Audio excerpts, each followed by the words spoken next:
de que el plan de su evangelio se divide en 7 partes del evangelio, 5 discursos, ¿no? Y 5 narraciones.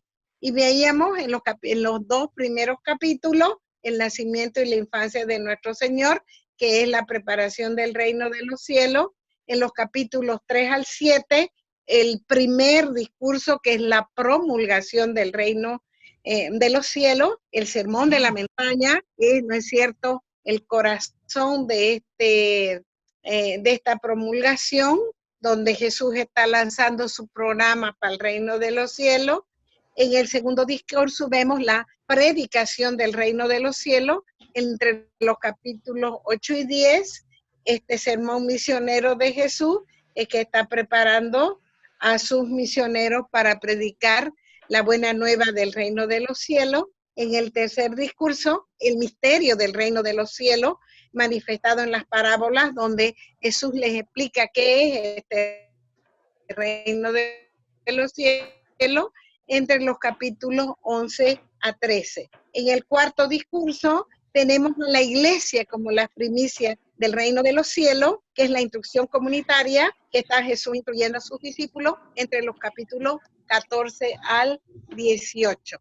Como un quinto discurso tenemos la próxima venida del reino de los cielos entre los capítulos 19 a 25, y es un anuncio escatológico cuando Jesús anuncia el fin del judaísmo. Eso fue durísimo, hermano. Para el pueblo judío eso fue durísimo. En el año 70 se terminó esa historia antigua del pueblo de Israel, que recién va a retomarse ya en el consenso de las naciones a partir del siglo XX, en mayo de 1948, cuando ya Israel es aceptado nuevamente como una nación libre en el consenso de las Naciones Unidas. Ahora fue terrible el fin del judaísmo, sus resonancias cósmicas, e invita siempre a estar alerta para el fin de cada individuo y el juicio final, ¿no? Están en estos capítulos, y cierra obviamente con los capítulos 26 al 28, con la pasión y la resurrección de nuestro Señor Jesucristo, ¿ok? ¿Cuáles son las principales ideas teológicas de estos 28 capítulos de San Marcos? Decirnos claramente quién es Jesús.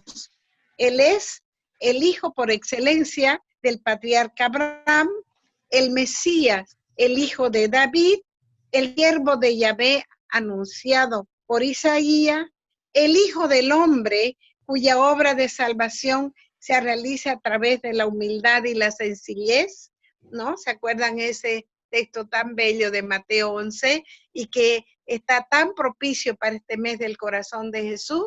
Mateo 11, 29, en que dirá: sean mansos y humildes de corazón como soy yo, y tendrán paz en sus almas, ¿no? Entonces, esa dulzura, esa mansedumbre, esa sencillez, esa humildad del corazón de nuestro Señor, quien es amigo de pobres, que toma sobre sí las enfermedades de sus hermanos y da su vida en redención por todos. Y el Hijo de Dios, fijémonos, hemos dicho, Él es el Hijo por excelencia del patriarca Abraham. Y eso lo vemos en el primer versículo del Evangelio, ¿no? Por favor, Ana María y Fátima, cierren sus micrófonos. Cierren sus micrófonos, Ana María, ya, ok, porque había un eco atrás, ok. Vemos que Él es el hijo por excelencia del patriarca Abraham. En el versículo primero de su primer capítulo dice: genealogía de Jesucristo, hijo de Abraham, hijo de David. Ahí en el primer versículo nos está diciendo de dónde viene nuestro Señor. Y ahí comienza con 14 generaciones de Abraham a David, 14 de David hasta el destierro, y 14 desde el destierro, que ya no son reyes, pero han llevado la cuenta exacta hasta Jesucristo. Y si sumamos 14 por 3 son 42, y vemos que entre Abraham, 1 donde comienza, y Jesús donde termina, son 40 generaciones. Ve cómo el es un poco artificial, algunas veces se salta algunos reyes que han habido, pero es lo que quiere decir es, en estas 42 generaciones, vemos que él es el hijo por excelencia del patriarca Abraham y de David, según la promesa que tantas veces hemos visto de segunda de Samuel, capítulo 7, ante mí estará uno de tu descendencia eternamente, ¿no? O sea que, y ya bueno, cuando veamos Lucas, y lo hemos visto en otras ocasiones, cuando veamos Lucas ya vamos a ver más específico lo que le va a decir el ángel Gabriel a nuestra Madre Santísima, en Lucas 1 del 26 al 39, de que heredará el trono de David su padre y este no tendrá fin. Y eso es nuestro Señor Jesucristo, ¿no? Y en la promesa de Abraham, por él han sido bendecidas todas las naciones, por este descendiente de Abraham, en Génesis 12:3. Y obviamente también él es el Hijo de Dios, eso va a subrayar Mateo con el carácter divino de Jesús, desde su bautismo en el Jordán hasta su muerte en la cruz. Un detalle que tengo que apuntar sobre estos evangelios sinópticos es que tienen una cristología ascendente. ¿Qué es esto? Descubrir de que este bebito envuelto en pañales había sido el Hijo de Dios, ¿ya? En cambio, la cristología en Juan es descendente. Como ya se comienzan a ver las primeras herejías de que están negando la divinidad de Cristo, Juan desde el primer capítulo va a decir, la palabra estaba con Dios y la palabra era Dios, ¿ya? Por eso es que desde el comienzo nos descubre de que Jesús es Dios. Bien, volviendo a Mateo, ¿cuál es la misión de este Jesús, de este hijo de Abraham, de este hijo de David, de este siervo de Yahvé que anuncia Isaías, ¿no? Ya hemos visto, hemos dicho en otras ocasiones, que los 4 cuánticos del siervo que están en el segundo de Isaías, desde el capítulo 42 hasta el 53, están manifestando quién es este siervo sufriente que paga por los pecados de su pueblo, ¿no? Y esos 4 cánticos se leen siempre en la Semana Santa y son durísimos, ¿no? Y para los judíos en sí, yo creo que no ha de tener una personalización. Ellos han de tomar lo que es como el pueblo judío que ha sufrido tanto, ¿no? Bajo tantas dominaciones extranjeras y estos 20 siglos de destierro en que no han tenido una patria propia. Bueno, pero ¿cuál es esta misión de este Mesías? Como dijimos antes, machaconamente, inaugurar el reino de los cielos acá en la tierra y que en él se cumplan todas las escrituras, ¿no? Y aquí hay un detalle, hermano. Jesús no está sujeto a las escrituras. Las escrituras se cumplen porque viene Jesús. En eso tenemos que estar. Él no viene a cumplir escritura. Él viene y porque Él viene y con lo que Él hace, se cumpla la escritura. Por eso, como les dije antes, cita 41 veces al Antiguo Testamento, porque Jesús en su persona, su obra, su doctrina, lleva a plenitud la acción salvífica de Dios, anunciada y comenzada ya en la ley y los profetas. Por consiguiente, Jesús es superior a la ley y a Moisés, que es su mediador. ¿Se acuerdan que Moisés no pudo entrar en la prueba, en la tierra prometida de Canaán, los lugares celestiales, sino que fue Josué, ese homónimo de Jesús? Y decíamos que porque nuestra lengua española es muy rica en términos, tenemos para un mismo término, un mismo nombre en hebreo, Yahshua, Yahvé salva, que así se llamaba Josué y así se llamaba Jesús, ¿no? Entonces nosotros podemos diferenciar, pero en lengua hebrea es un solo término, ¿no es cierto? Él es superior a la ley y a Moisés, es más, ¿no? En Mateo 5:17, las animo, ya que estamos en esta semana, lean Mateo, ¿no? Además que estamos en el ciclo de Mateo, en las lecturas, ¿no? De este año, ¿no? Dice que en Mateo 5:17, Yo no he venido a abolir la ley, sino a darle su plenitud, ¿ya? Eso es muy bonito de nuestro Señor Jesucristo. Jesucristo, y es más, ¿no? Por las experiencias de Gloria Polo sabemos de que el juicio personal de cada persona es, es precisamente por los 10 mandamientos, ¿no? Cuánto hemos obedecido a esta ley de Dios, se lo va a decir al joven rico cuando le dice, ay, ¿qué tengo que hacer? No, para ser salvo. Dice, cumple la ley, cumple los 10 mandamientos. Ah, ya lo hago, eso desde niño. Hay algo más. Ah, ya, si quieres ser perfecto, y eso es entrar en el discipulado de Cristo, esto como un paréntesis, anda, vende todo, regálalo a los pobres y ven y sígueme.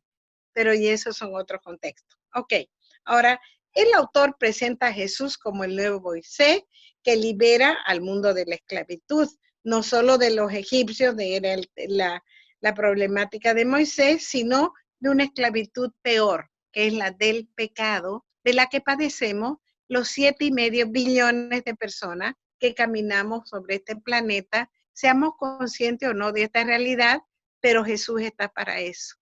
Qué amor de nuestro Señor, hermanos, tratar con el pecado de cada persona, de 7,5 billones de personas, y de lo que ha tratado en la historia humana y de lo que seguirá tratando hasta el fin de la historia humana. Solo un corazón humilde como Él puede hacer eso. ¿Cuál es la misión de este Jesús, que es el hijo de, por excelencia, del patriarca Abraham, el hijo de David, el siervo anunciado por Isaías, el Hijo del Hombre, el Hijo de Dios? ¿Cuál es la misión de este Mesías? Que en él se cumplan las escrituras. Ya dijimos que cita 41 veces el Antiguo Testamento, 16 lo hace literalmente, y en su persona, obra y doctrina lleva a plenitud la acción salvífica de Dios, anunciada y comenzada ya en la ley y los profetas. Y por consiguiente, Jesús es superior a la ley de Moisés, que es su mediador, y el autor de Mateo, que no le sabemos el nombre, pero le respetó al evangelista primitivo, al primero, a San Mateo, su nombre, aunque sabemos que lo amplió, ¿no?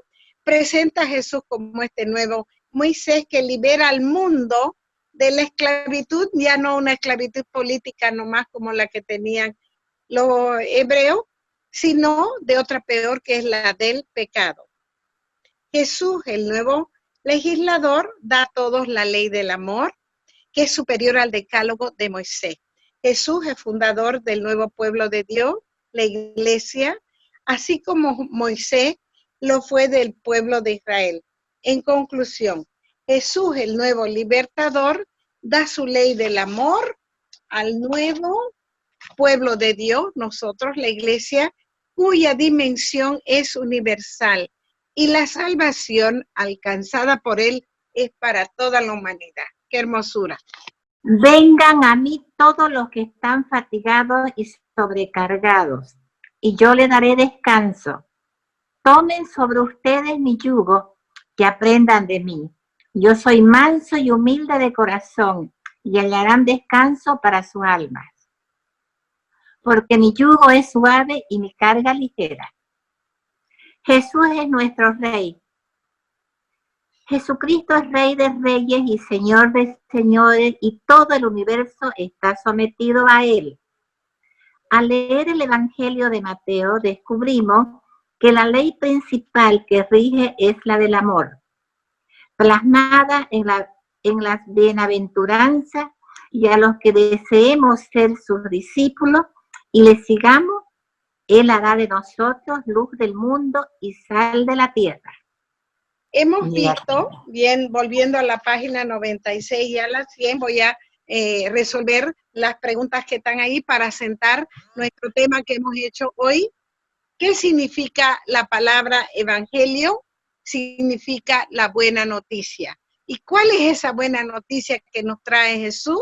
Que Dios es amor, que nos ama intensamente y que quiere limpiarnos de nuestro pecado a través del sacrificio de su Hijo, y que si somos obedientes al Espíritu Santo, nos quiere llevar por esa vida de santidad a la patria celestial para estar eternamente gozando allá con el Señor, con la Virgen, con todos los santos, los ángeles y todos nuestros seres queridos que se han salvado. ¿Hacia qué años nació y murió nuestro Señor Jesús? Ya explicamos el asunto de Dionisio, el pequeño, de que tuvo un error. Pequeño, digo, porque imagínense, está calculando por allá por los años 500 y tanto, y están todavía observando la fecha del Imperio Romano, cuándo habría nacido Jesús. Y al parecer tuvo un error entre 7 años. O sea que nuestro Señor Jesucristo habría nacido entre esa fecha. No es tan importante que hubiera nacido antes de su hermano, pero es bueno para los que estudian la Biblia que yo les diga desde esta edad, ¿ya? Él habría nacido entre los años 7 a 3 antes de su era y ha muerto en la Pascua del año 30 y comenzó su ministerio en el año 27. Estas últimas 2 fechas son ciertas y fidedignas ya, porque se puede comprobar que en la historia universal que Pilato estaba ejerciendo de procurador en ese tiempo en Judea. Ahora, ¿qué significa el querigma primitivo? Es la primera proclamación de los apóstoles, misioneros y discípulos de Jesús. Jesús que ha muerto, ha resucitado, por eso es que Él es el Señor. Y por esa situación van a tener mucho problema con Roma, ¿no? Porque como se habían divinizado los césares desde Tiberio, decir Jesús es el Señor era quitarle, ¿no? Ese privilegio que se daban los césares de Roma, porque decían que era Tiberio y después vimos las que hemos visto que ya no está lamentablemente esa serie en Netflix AD, Año Domine, cómo querían introducir en el templo una estatua de Calígula y los problemas en que se veían los sumos sacerdotes. Bueno, esto es una novela, no sé si es histórico, que le pidieron de ayuda a Pedro también, ¿no? Y ven a esa dificultad de Jesús es el Señor. Bien, ahora vemos cómo brotó el primer evangelio, o sea, de las predicaciones orales que habían, al parecer el evangelista San Mateo, ¿no? El propio apóstol de nuestro Señor, que seguramente manejaba bien la pluma porque él había sido cobrador de impuestos, acuérdense, y tenía que llevar muy bien sus cuentas, escribe un protoevangelio entre los años 40 y 50 de todas estas tradiciones orales que se estaban diseminando en la iglesia, y aparte había otra colección de dichos, hechos de nuestro Señor, que es lo que se va a llamar la fuente suplementaria. Como esto se escribe en arameo, pronto se tiene que traducir al griego común, porque en el Imperio Romano ya estaban diseminando, ¿no ve? La buena nueva por todo el imperio era el idioma que se utilizaba. Y el primer evangelio que van a hacer va a ser el de San Marcos en el año 64, con la fuente de la predicación de San Pedro, y este protoevangelio, primer evangelio de Mateo, traducido al griego. Ahora, y él va a querer hacer su propio evangelio y toma, ¿no?, como fuente, la tradición dice que conoció a la Virgen María, entonces su primera fuente, sobre todo para su infancia, que son los primeros 2 capítulos, será nuestra Madre Santísima, a quien le hizo una pintura, ¿no? Y ya dijimos que posiblemente es la que está sobre su tumba, que está en Padua, o discuten los que están en Czestochowa, los polacos, que la que ellos tienen ahí es esa, Nuestra Señora de Czestochowa es la que pintó San Lucas. En fin, solo el Señor sabe, pero lo importante es que tenemos una primera pintura de nuestra Madre Santísima hecha por San Lucas. Luego, que hemos profundizado un poquito a escribir este hombre, este judío culto, ¿no? Muy versado en la escritura, es el evangelio canónico que tenemos ahorita en nuestras Biblias, y su público es los judíos recién convertidos al cristianismo, y lo que quiere convencer que en Jesús se cumplen las escrituras, porque Él es el Mesías prometido, ¿no? En las escrituras. Ya dijimos que Él maneja un griego culto, elegante, refinado, ¿no? Él es un teólogo bien sistemático, su tema principal es el reino de los cielos, y utiliza mucho los números simbólicos de 5 y 7, divide el evangelio en 7 partes, con 5 discursos y 5 narraciones, y ya vimos este plan del evangelio, ya lo explicamos. Luego dijimos que sus principales ideas teológicas son quién es Jesús, mostrarnos quién es Jesús. Y Jesús, él dice, es el hijo por excelencia de Abraham, el hijo de David, ¿no? Él es el siervo anunciado por el segundo Isaías, es el hijo del hombre y es el hijo de Dios. Y decíamos que en el primer versículo nomás ya nos está identificando quién es Jesús. Y ahora también nos dice que su misión es inaugurar el reino de los cielos acá en la tierra. Y en él se cumplen todas las escrituras. Dijimos que se había citado 41 veces al Antiguo Testamento y 16 literalmente, y que él estaba anunciando en su persona, su obra y su doctrina, que en él se cumple la ley y los profetas, porque él es superior a la ley de Moisés, que es su mediador, y que él lo presenta, San Mateo lo presenta como el nuevo Moisés, que libera al mundo de la esclavitud, pero no de una esclavitud política, como fue el caso de Moisés, sino de otra peor, que es la ley del pecado, de la que padecemos todos en la humanidad.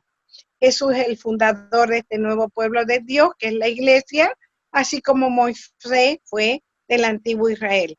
Y en conclusión, es el nuevo liberador que da su ley del amor al nuevo pueblo de Dios, y que esta es la iglesia. Bien, ¿alguna pregunta sobre esto? Esta teoría de la formación de los evangelios sinópticos, el propósito que tuvo San Mateo de escribir su evangelio. Ahora la tareita será leer el evangelio de Mateo, ya con estas instrucciones que tienen.